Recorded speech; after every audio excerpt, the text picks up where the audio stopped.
Market conditions back to majority bullish on both the daily and the weekly time frame. S&P 500 futures relatively flat this morning after a real big day yesterday. S&P up 3%. That also shifted that daily time frame back to majority bullish on the daily and weekly time frame and put us back up above this 5,800 location, now becoming a demand zone with support all the way back down to 56.46. So that becomes our location essentially for any kind of retracement. Even this location right here, we could have some allowable retracement back to this area and still be in this overall bullish trend. We really haven't retraced hardly at all during most of this rally, so relatively surprising, but it's crazier things have happened to have that entire move retraced and then recover within a month's time. We're seeing pretty strong breadth coming back to the market here as well, back to 71. So we've pushed from this 10 range, really deeply oversold range. Now we're approaching the upper end of that range. 80 is the upper end of that range. We're at 71. So solid participation here as well. We're also seeing VIX pull back down to 17. We've mentioned that 20 number. We're now below that 20 number. So all of these scenarios back into a pretty nice bullish state in the market as far as now having some support. The uncertainty is just what the heck's going to happen out of Trump's mouth and what's going to and how that's going to move the markets. That becomes a significant area of volatility. SHY retracing back down.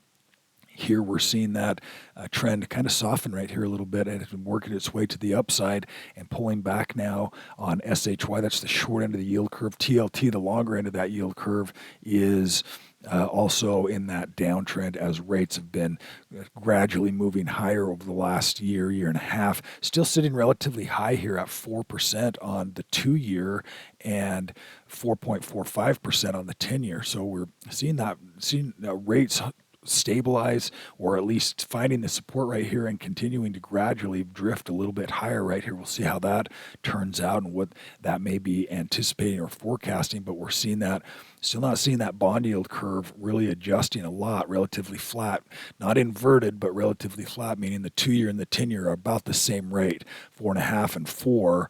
We would prefer to see one or the other higher or lower, a 10-year a lot higher or 2-year a lot lower. Ideally, the 2-year drops and the 10-year stays about where it is. It may go up a little bit here as well, but those are definitely a factor when we're dealing with talking about interest rates and inflation and everything that's happening currently. We're seeing Dow Jones Industrial Average pushing back also up to this upper end of the range and finding the support. It's now got support at 418. Within this downtrend, we've pushed back through that 618 retracement right in the middle of that corrective zone. Triple Qs also now finding a lot of strength. Watch to see if we run into some supply at this area right here, meaning this area right here was where there was a bunch of selling action taking place, enough so to push the market down this direction. Granted, we had lots of news, but we've now moved our way all the way back up. We'll see if there's anybody interested in selling or if we're going to continue to see this demand happening currently. We've got Russell 2000, which is also having a nice bounce here, maybe a little catch-up work. It's still majority bullish at 10, but everything else has shifted all the way back to full majority bullish at 14. Russell 2000 yet to do that. USO, the oil ETF, the bottom end of that range had a big gap. Moving back up into this, pressing that 382 location, still corrective, still counter trend. This is the trend direction. This is the counter trend direction. But we talked about that weekly time frame here as well. When we look at that bigger picture, you can see that oil may be finding at an area of demand. That $60 range on the ETF at least is an area where we've retraced, pulled back, could get an area for some bounce in oil. Keep an eye there if that's of interest. And also gold. Gold, it may be starting to slow its trend right here. We're back at the 236. This is the second retest of that area now in the last few days, and we'll see if that can continue to hold. If we're getting some softening here in gold, we're at 11 and 3, so we're at the upper end of that expanded trend.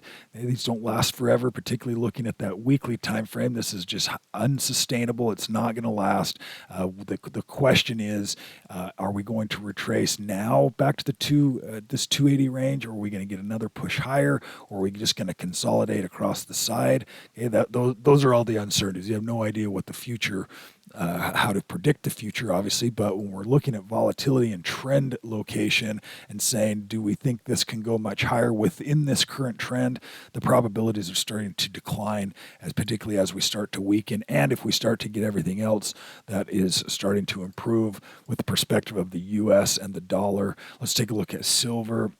Also, not a whole lot is happening here in the last few days. The dollar index DXY has been strengthening aggressively in the last few sessions, and that is also, typically inversely related to gold. Let's look at a couple of stock ideas right here, and let's jump over, see if I can get this to move over. Urban Outfitters, nice looking pattern, pressing back into momentum. Big gap there yesterday. Seen that on TJ Maxx as well. These retail stocks looking pretty good, as well as the consumer may be, or at least the cost to the consumer, the tariffs around some of these clothing companies may be a part of that rally. Lots of volatility here.